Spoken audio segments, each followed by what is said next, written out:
Sa mga kabongga, meron na naman nga ako na-discover na bonggang-bonggang restaurant dito sa Dubai. Ito ang Sexy Fish Asian Restaurant and Bar. Japanese-inspired sila mga kabongga, kaya naman siguradong bonggang-bongga ang mga pagkain dito. So yung location nga nito mga kabongga ay nasa DIFC, Level 11 Innovation 1 Building sa DIFC Dubai. So pre-parking nga rin dito mga kabongga, ibigay mo lang sa valet yung susi mo at sila na bahala sa sakyan mo. Kabongga, scary. Tingnan mo na, sa 11th floor kami.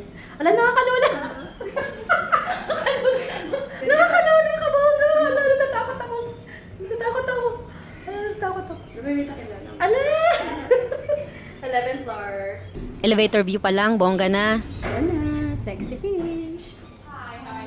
Mga kabongga, yung entrance nga niya ay nasa level 1. Kaya naman, bago ka pumunta ng level 11 ay i-register na nila ang personal details mo. So yun na nga mga kabongga, dahil alam nilang ladies kami pareho, ay nilagay kami dito sa magandang spot para siguro maganda ang picture. Charis!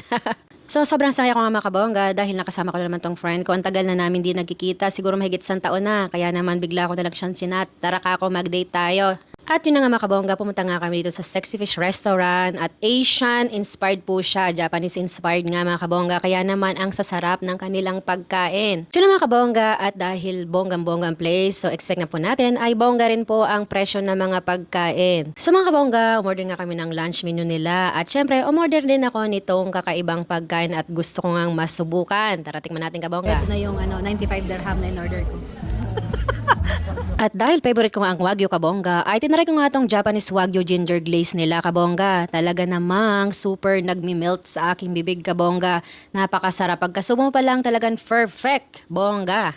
At hindi lang yan ang bongga niyang kabongga. Ito ang talagang pinakabongga. Mga kabongga, gusto niyo bang makita ang pinakabonggang CR o washroom dito sa Dubai? Tara. Ladies, welcome to Sexy Fish! Wow, ang ganda! So mga kabongga, pagkapasok mo pa lang kabibi na yan, so kunwari maghugas tayo. O diba, starfish pa. Kabongga, starfish. At dahil bongga ang washroom, kailangan bonggang-bongga din ako. Hindi pwedeng hindi. Char. So yun mga kabongga, madalas ko lang makita to sa Instagram. At nang nakita ko nga, ay talaga namang niyaya ko na yung friend ko. At dahil nga feeling ko bongga ako, kailangan makita ko lahat ng bonggang-bonggang bagay of place dito sa Dubai. Kaya naman sabi ko sa friend ko, tara. Nakabongga, medyo mahihain nga yung friend ko pero wala siya magagawa. Charis. So ito na nga mga kabongga, ang kabuuan ng kanilang Sexy Fish washroom. Talaga naman bonggang-bongga. At pati yung kanilang cubicle mga kabongga, talagang bongga rin ang design. So, pati yung sabitan mo ng kabongga dito sa loob ng cubicle ay ganyan. Nakakatuwa. So, ito yung CR nila. So, yun na nga. At heto naman ang kanilang outdoor dining kabongga sa 11th floor. Talaga namang nakaka-amaze. Pati nga Burj Khalifa view kabongga ay makikita mo dito. So mga kabongga, kung sakaling pupunta ka ng Sexy Fish Restaurant, mention mo naman ako para mapagkwentuhan natin ang experience natin. Thank you!